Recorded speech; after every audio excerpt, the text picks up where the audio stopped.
Oke guys, satu sesi ini tiga orang boleh bisa. 3 orang. Ada mau ditanya lagi? Mana yang lain? Ada dari media lagi?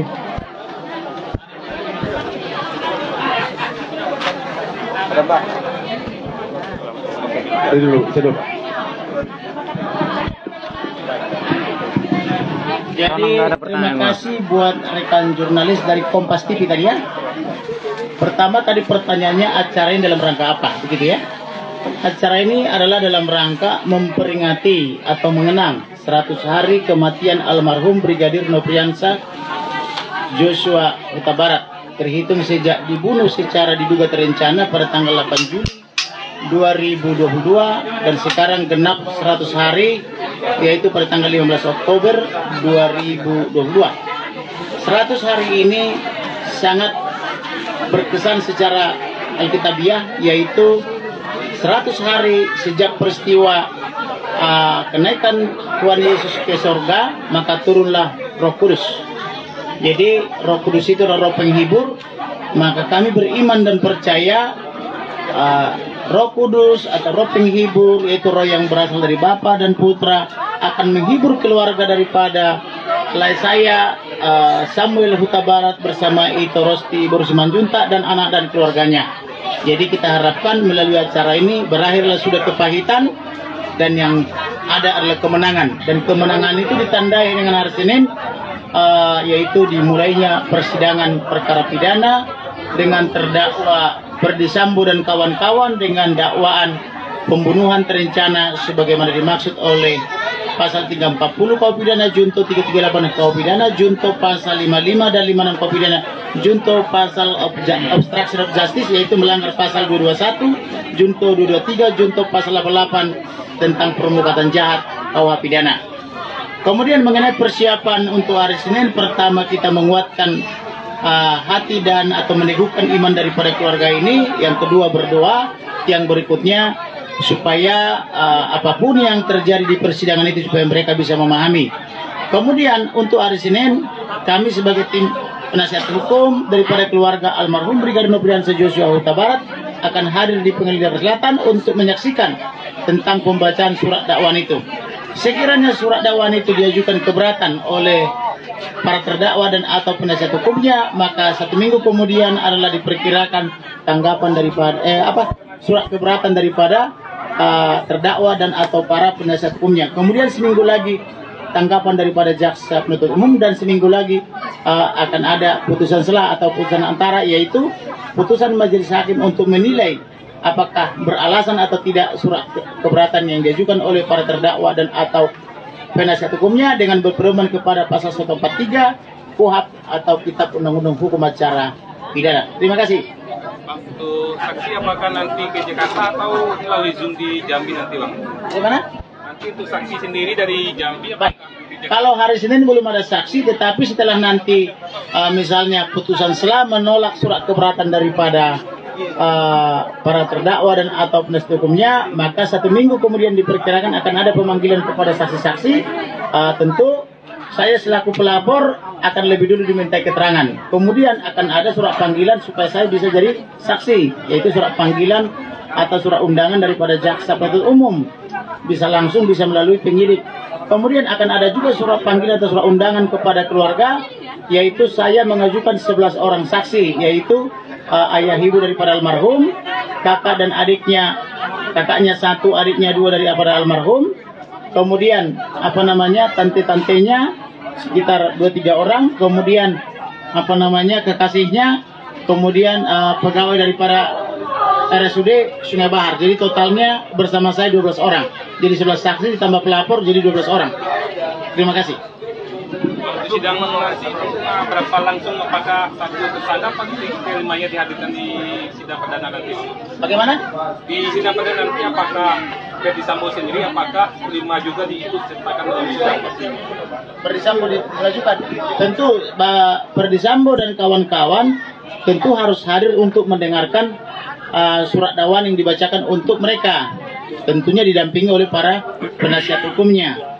Karena kalau tanpa kehadiran para terdakwa tentu tidak akan ada pembacaan surat dakwaan, itu sudah mutlak itu.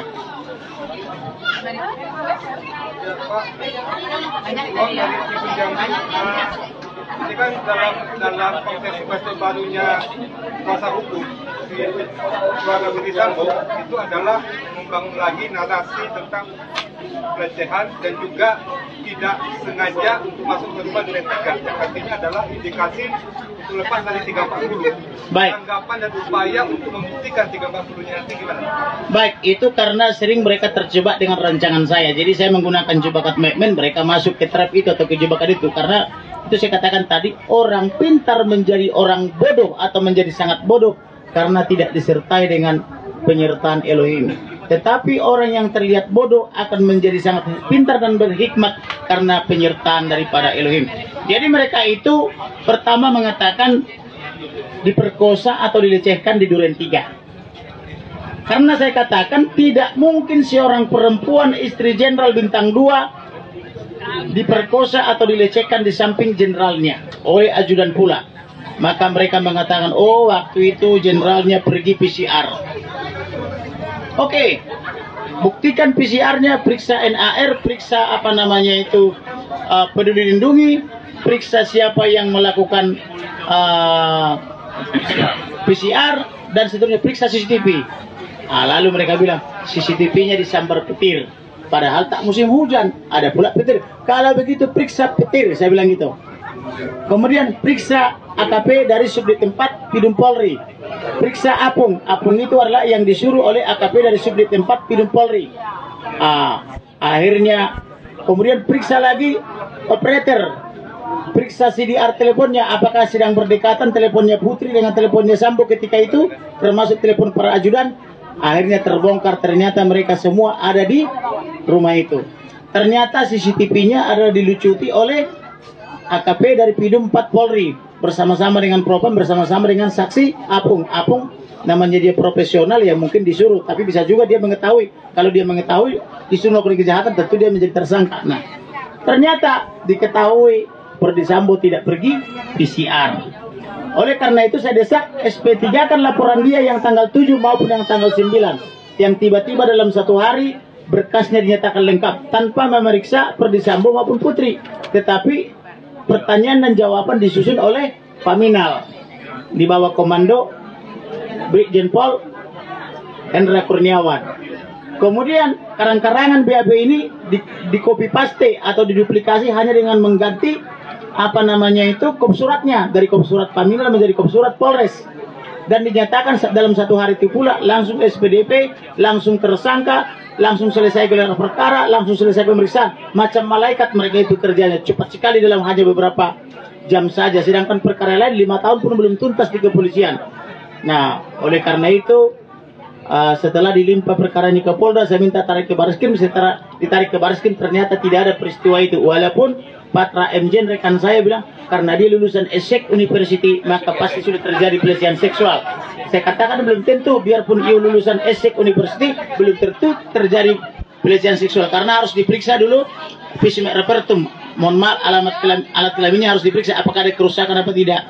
Karena kalau dia tidak suka sama suka pasti ada kerusakan. Kemudian harus ada visum psikiatrum dan sebagainya, harus ada CCTV atau saksi dan sebagainya untuk penguatan. Ternyata semua tidak ada. Maka di SP3 lah kedua laporan itu. Karena sudah di SP3 kedua laporan itu, ganti deh, nggak jadi diperkosa di duren 3, tanggal 4 aja deh di Magelang katanya. Kita bekerja keras lagi, tanggal 4 di Magelang ya, jangan pindah lagi ya. Oke. Tanggal 4 kita periksa apa namanya itu WhatsApp daripada Ibu Putri memuji-muji siapa itu Reja yang tadi. Dipuji-puji, kamu nggak datang ke Magelang ya? Lihat nih kakak kamu nih, rajin banget, multi talenta, bagus banget, sampai pusing apa sampai bingung mau kasih gaji berapa. Lo ada nggak wanita habis diperkosa, dipoto prianya lagi menyetrika baju anak-anaknya, lalu dikirim ke adiknya, lalu dipuji-puji sebagai pria yang luas banget, multi talenta, bingung mau kasih gaji berapa. Hanya orang tidak waras yang memuji pemerkosanya. Lalu mereka ganti lagi, nggak jadi tanggal 4, tanggal 7 aja nih diperkosanya katanya. Oke, tanggal 7 kita periksa lagi. Tanggal 7 di sana ada kejadian. Kejadiannya adalah Kuat Ma'ruf pegang-pegang pisau. Kemudian karena Kuat Ma'ruf pegang pisau, entah apa persoalannya, asisten rumah tangga nangis-nangis, Susi. Kemudian Joshua ada di luar. Kemudian Ibu Putri mencari Joshua di mana. Artinya Ibu Putri ini sayang kepada anaknya. Joshua itu sudah dianggap anak. Jangan sampai dia apa-apain sama Kuat Maruf. Makanya Joshua di mana? Dia memastikan Joshua itu dia apa-apain enggak karena berkelahi dengan Kuat Maruf. Ternyata Joshua ada di luar. Panggil Joshua dong katanya. Joshua dipanggil ke kamar tidur. Putri sedang kurang sehat. Bicara-bicara 4 jam. Lo wanita mana habis diperkosa, panggil prianya masuk ke kamar tidur dia. Yang ada trauma. Bukan curhat-curhatan 15 menit. Paham maksudnya kan? Kemudian mereka nginap lagi 1 malam dari tanggal 7 sampai tanggal 8. Kemudian tanggal 8 dikawal lagi sampai ke Jakarta. Walaupun memang malam itu Brigadir Kepala melucuti senjatanya, takut ditembak itu si Kuat Maruf gitu loh. Tapi karena dia yang baik, diminta senjatanya dikasih, baik yang pendek maupun laras panjang. Kemudian mereka jalan bersama-sama. Kemudian WhatsApp-WhatsAppan nih, WhatsApp-WhatsAppan antara Joshua dengan Putri. Apakah senjatanya sudah bisa diambil? Begitu. Ada nggak orang yang sudah diperkosa masih WhatsApp-WhatsAppan dengan pria pemerkosanya? Masih nginap 1 malam lagi. Karena itu kita bongkar ketahuan. Pokoknya diperkosa deh, tapi lupa tanggal dan harinya. Kalau sudah ilmu pokoknya, nggak ngerti lagi tuh. Kita pakai terminologi apa? Profesor macam apa pun tak ngerti kalau sudah pokoknya. Nggak jadi di Duren 3, tanggal 8, nggak jadi tanggal 4, nggak jadi tanggal 7. Tapi pokoknya. Lalu sekarang diganti ceritanya. Karena saya katakan begini, ini pembunuhan terencana. Saya katakan begitu. Dari mana terencananya? Mereka pulang dari Magelang ke rumah Saguling. Perdisambo datang ke rumah Saguling. Maka harusnya kalau ada cerita-cerita apapun Ibu Putri, harusnya ceritanya di rumah Saguling. Pertanyaannya, mengapa matinya ada di rumah Duren 3, rumah dinas? Apakah dibunuh dulu di Saguling, baru mayatnya dipindah ke Duren 3, lalu di sana pura-pura dibikin tembak-menembak? Lalu kenapa Perdisambo pakai sarung tangan? Artinya supaya tidak ada jejak mesiu. Kenapa tembok ditembakin?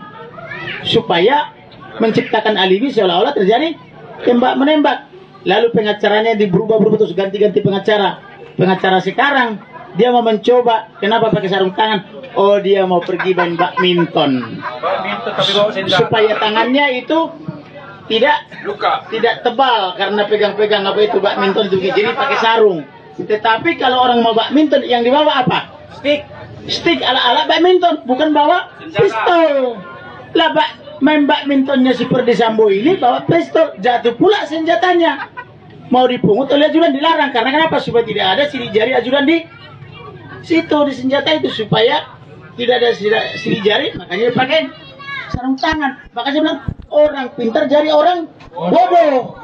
Karena tidak disertai oleh Elohim gitu loh. Orang bodoh akan menjadi pintar mengalahkan orang pintar, karena orang pintar menjadi bodoh kan gitu loh. Oleh karena itu selalu saya kata, bertobat segera supaya ada pengampunan atau restoratif justice. Kau karang-karang apapun kebodohan pasti bisa kita patahkan tanpa mikir, langsung seketika. Apapun cerita dia langsung kita patahkan. Gitu kira-kira. Terima kasih. Ada lagi? Tadi menarik pertanyaannya, akhir-akhir ini PH dari pihak FS maupun TC akan membangun alibi adanya dugaan tindak pidana pelecehan seksual di Magelang.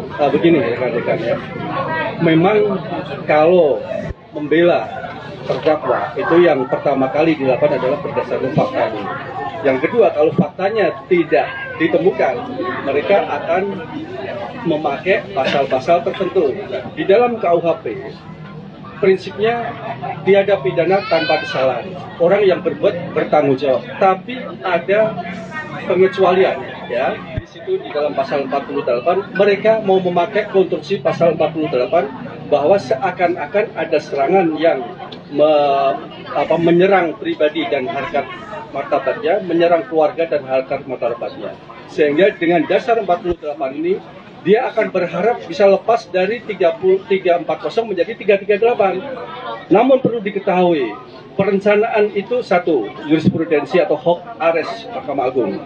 Ketika ada momen, ada tempo tertentu, mens rea atau niat dengan pelaksanaannya, dalam momen waktu tertentu itu, pelaku masih bisa memikirkan dengan tenang dan pelaku masih bisa memikirkan apa akibatnya.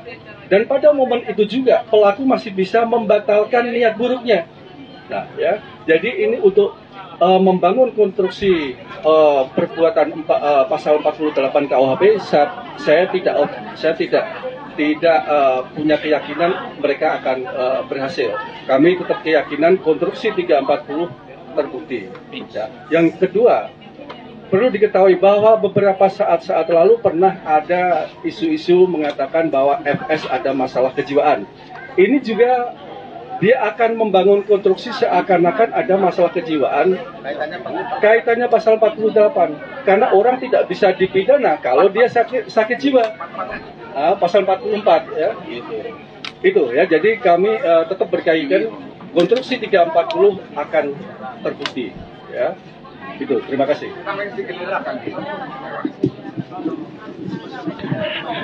Ya, selamat malam media yang saya hormati. Tadi pertanyaan dari rekan dari media apa? Tribun Jambi ya, bahwa Ferdi Sambo itu ataupun penasihat hukumnya sedang mengkonstruksikan untuk menghindar dari 340. Ini benar, tapi tidak sepenuhnya benar. Karena kalau yang saya lihat ya, dari konstruksi yang dibangun oleh Febri Diansyah ya, seorang penasihat hukum yang katanya idealisme anti korupsi, tapi saya tanya mengenai suap, nggak dijawab. Nah, kalau saya lihat dari pembelaannya, Ferdi Sambo ini sekarang demandingnya bukan hanya lepas dari 340, tapi dia berharap bebas. Saya bisa buktikan kenapa saya mempunyai premis bahwa dia ingin bebas. Yang pertama, ya, Ferdi Sambo mengatakan bahwa perintahnya itu bukan tembak, tapi hajar. Ya, hajar. Lalu Ferdi Sambo tidak ada niat ingin ke jalan Duren 3. Ya, tadi udah dijelasin sama rekan saya, tapi saya langsung straight to the point aja. Jadi intinya bahwa Ferdi Sambo tidak memerintahkan menembak, tapi hanya memerintahkan hajar, dan ketika ditembak dia panik lalu memanggil ambulans. Jadi tidak ada kehendak dari Ferdi Sambo untuk kematian Joshua. Yang ada adalah salah tafsir ataupun salah menalarkan apa sih perintah yang sebenarnya dari Ferdi Sambo kepada Baradae. Jadi dalam hal ini yang mau dikambingkan adalah Baradae atau Richard Eliezer. Ya, jadi nanti kalau mereka sukses, yang akan dihukum Richard Eliezer, Sambo mungkin hanya dihukum ringan atau bebas. Nah ini harapannya dia. Ya, kalau kita lihat konstruksi berpikir dari press release yang mereka sampaikan. Nah, ini yang tidak boleh kita biarkan, teman-teman. Ya, saya dan rekan-rekan dari firma hukum Victoria yang terdiri dari ketua kita, Bang Kamarudin, Bang Johnson, dan rekan-rekan yang lain, tidak akan tinggal diam. Kami akan terus pick up, kami akan terus bantah narasi-narasi mereka yang layaknya hanya seperti komedi tengah malam. Kenapa saya bilang seperti komedi tengah malam? Febri Diansyah ini tiba-tiba datang seorang pangeran yang mungkin berkuda hitam gitu ya. Dia berpikir dengan gaya komunikasinya, dia bisa meninabobokan seluruh rakyat Indonesia yang sudah pintar hukum ini hanya dengan kata-kata yang seperti apa ya, child lullaby gitu ya, untuk meninabobokan orang-orang yang dianggap bodoh. Kenapa saya bilang begitu? Jauh-jauh hari Ferdi Sambo ini sudah mengakui tembak. Ada saksinya, Ahmad Taufan Damanik, Komnas HAM. Kalau memang Ferdi Sambo tidak pernah bilang tembak, laporkan itu Ahmad Taufan Damanik, karena dia sudah membuat ataupun memproduksi berita bohong. Berani nggak penasihat hukumnya? Saya tantang, laporkan Ahmad Taufan Damanik. Karena bukan hanya mengaku menembak, bahkan Ferdi Sambo sudah mengaku sebagai aktor utama atas kematian Brigadir Joshua. Laporkan Ahmad Taufan Damanik kalau memang sesuai dengan apa yang disampaikan oleh Ferdi Sambo melalui penasihat hukumnya, bahwa dia hanya memerintahkan hajar, bukan memberikan tembak. Maka dari itu saya minta kepada keluarga, yang pertama, kita harus bersabar. Walaupun ini terkesan konyol, tapi saya tahu ini pasti menyakiti hati daripada keluarga. Percayakan kepada kami untuk menjawab setiap konyol-konyol ini, dan juga percayakan kepada kami dan juga kepada LSM ataupun warga negara masyarakat dimanapun ya yang peduli terhadap kasus ini dan juga citra dari kepolisian agar bisa benar dan bisa ke depan mereka ini bisa menjalankan dan fungsi tugas tanggung jawab itu sebenar-benarnya.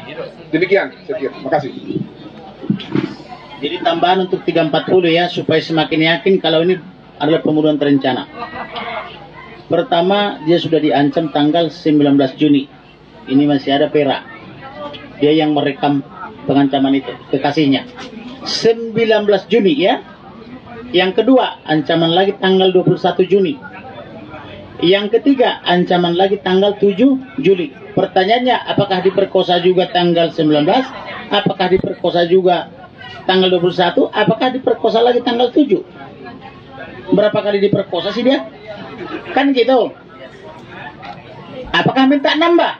Sehingga sudah kejadian tanggal 19, kejadian tanggal 21, diajak pula ke tanggal 7. Kalau saya sih ogah, kalau sudah diperkosa ya lapor polisi dong. Apalagi dia polisinya polisi tertinggi di bidang propam, kan begitu. Ini aneh. Nah, kemudian itu fakta-fakta. Kalau saya membeberkan fakta-faktanya saja. Kemudian CCTV di Magelang dilucuti. Kalau kamu jadi korban pemerkosaan, kamu lucuti nggak CCTV? Bukankah CCTV diperlukan untuk pembuktian, yaitu sesuai Undang-Undang ITE. Harusnya kan CCTV jangan dilucuti dong di Magelang, supaya kelihatan apa yang terjadi. Kalau, mohon maaf, Lea Samuel Huta Barat yang pergi ke Magelang melucuti, berarti Lea Samuel berusaha supaya tidak terbukti anaknya. Maka dia pergi ke Magelang melucuti. Tapi ini yang melucuti yang punya rumah, yang mengaku korban. Aneh ini, kok bukti-buktinya dihilangkan? Nah, lanjut ke Jakarta, dilucuti pula CCTV-nya, dipanggil AKP dari Subdit 4 Pidum Polri. Dipanggil pula Apung untuk karena si AKP itu tidak sanggup melucuti. Kemudian setelah dikasih ke Propam, ditonton oleh Cuk Putranto, Kompol. Wih, katanya tembak menembak, tapi tak ada tembak menembak. Ketika Ferdi Sambo di rumah itu, sedangkan si almarhum ada di luar di dekat pos. Maka dia mengadu ke komandannya, komandannya tonton pula. Komandannya Kombes laporlah ke Jambi karena sedang di Jambi itu si Brigadir Jenderal Hendra Kurniawan. Dia pulang buru-buru naik jet pesawat pribadi. Sama-sama mereka tonton bertiga gini. Wih, beda. Katanya tembak menembak, ternyata bukan. Lalu karena tidak makan buah dan sayur, dilapor pula ke Ferdi Sambo. Bos, waktu kau datang ke rumah itu belum meninggal, dia belum tembak menembak. Dari mana? Ada di CCTV.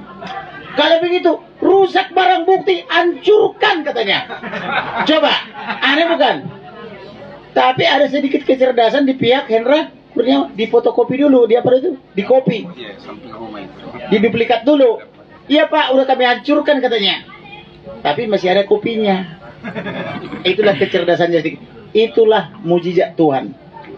Sehingga dari kopinya itu ketahuan ternyata almarhum tidak benar masuk ke kamar meraba-raba dan memperkosa.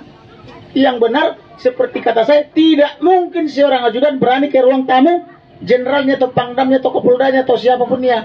Dan tidak mungkin dia berani menatap handelnya. Karena saya sudah wawancara begitu banyak ajudan, jangankan menatap handle pintunya, menatap istrinya pun tidak mampu dia.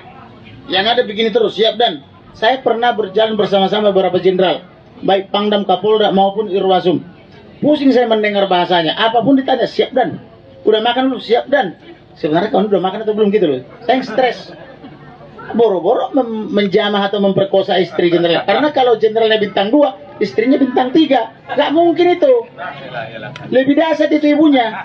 Ringan. Nah, kemudian fakta selanjutnya, bahwa ini pembunuhan terencana. Dia kasih uang suap. Versi saya 5 miliar. Versi intelijen saya. Versi mereka 2 miliar. Yaitu 1 miliar buat Barada Eliezer, 500 untuk Kuat Ma'ruf dan RR. Ada nggak korban menyuap saksi? Kan saksi kan harus berkata yang benar sesuai apa yang dilihat oleh matanya, didengar oleh telinganya, atau dialami seperti ini. Loh kok saksi disuap 2 miliar, disuap pula LPSK bagian lapangan. Bagian kantor sampai sekarang belum cerita bagaimana atau seberapa besar disuap. Demikian juga lembaga lain. Yang teriak kan baru pengacara Baradae. Karena saya ungkap Demikian juga LPSK bagian lapangan, karena saya ungkap berdasarkan laporan terjadi. Ada nggak sih korban udah diperkosa menyuap saksi pula? Untuk apa disuap saksi? Kan begitu. Kemudian tadi ada Reja di sini. Reja itu entah atas dorongan apa, pada sore hari itu pas pembantaian itu pulang kerja dia mampir ke situ. Seperti biasanya dia mampir ke situ, tidak ada halangan. Tapi khusus sore itu, ini coba didengar ulang. Khusus sore itu dia digeledah oleh Daden bersama dengan Romi, itu ajudan. Romer, panggilannya Romi gitu ya. Apakah bawa senjata api atau tidak? Selama ini nggak pernah digeledah. Kenapa khusus sore itu menjelang maghrib itu digeledah? Kemudian digeledahnya itu di rumah Saguling. Nah kalau saya biasa datang ke rumahmu tak ada penggeledahan, tapi khusus hari terakhir digeledah, pasti dong ada pertanyaan. Kemudian selama ini Reja datang ke rumah itu tidak pernah cuci rumah, tapi khusus sore itu menjelang malam rumahnya dicuciin dengan banyak air. Kenapa rumah dicuci? Oleh Satpam swasta. Padahal Satpam nggak pernah bertugas mencuci rumah, biasanya itu kerjaan asisten rumah tangga. Kemudian sepatu almarhum sama sendalnya ada di Sungai Bahar, ada yang ngantar. Padahal sepatu dan sendal itu dicari-cari untuk jadi barang bukti. Ajaib kan? Apakah iya orang yang diperkosa sampai seaktif itu? Tetapi ketika dia melapor ke LPSK, karena LPSK menolak uang suapnya, ketika mau diminta keterangan jadi sakit, jadi terguncang jiwanya. Jadi rekan Patra MJ yang terguncang jiwanya pula dari Esek University. Gitu loh. Sedangkan si Putri tak mau keluar dari kamar, tapi mereka banyak bikin pernyataan gitu. Nah inilah fakta-fakta. Jadi fakta-fakta ini tak bisa dibohongi lagi. Jadi kira-kira begitu. Jadi ini saya yakin ini pembunuhan terencana. Apapun dalilnya akan kita patahkan. Gitu kira. Lanjut. Ada pertanyaan lain? Dari Tribun Jambi.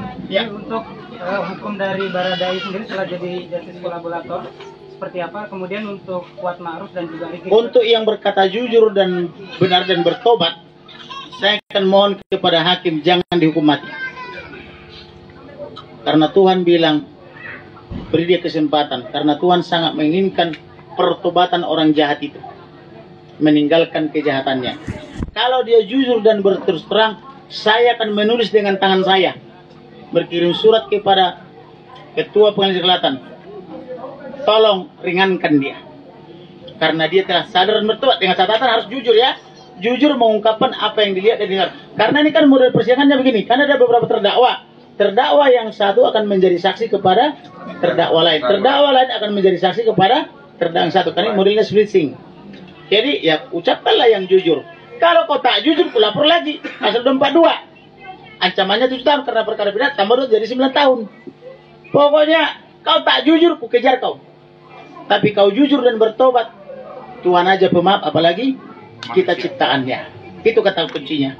Jadi mari sadar dan bertobat, kembali ke jalan yang benar. Itu intinya. Silakan lanjut lagi. Ada lagi kira-kira? Baik, atau kalau tidak ada dari rekan pers, ada dari warga yang hari mau bertanya, silakan. Baik, kalau tidak ada, saya memberi kata closing statement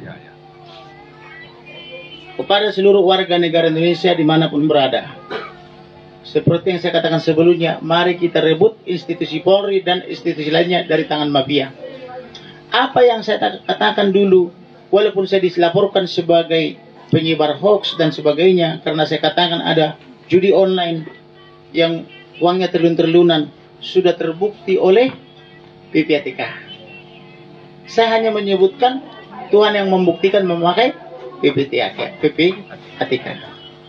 Saya mengatakan tata niaga narkoba, baru 4 hari Kapolda itu jadi Kapolda, tertangkap jadi bandar narkoba, melibatkan perwira lain. Artinya apa yang saya katakan itu adalah dibuktikan oleh Tuhan.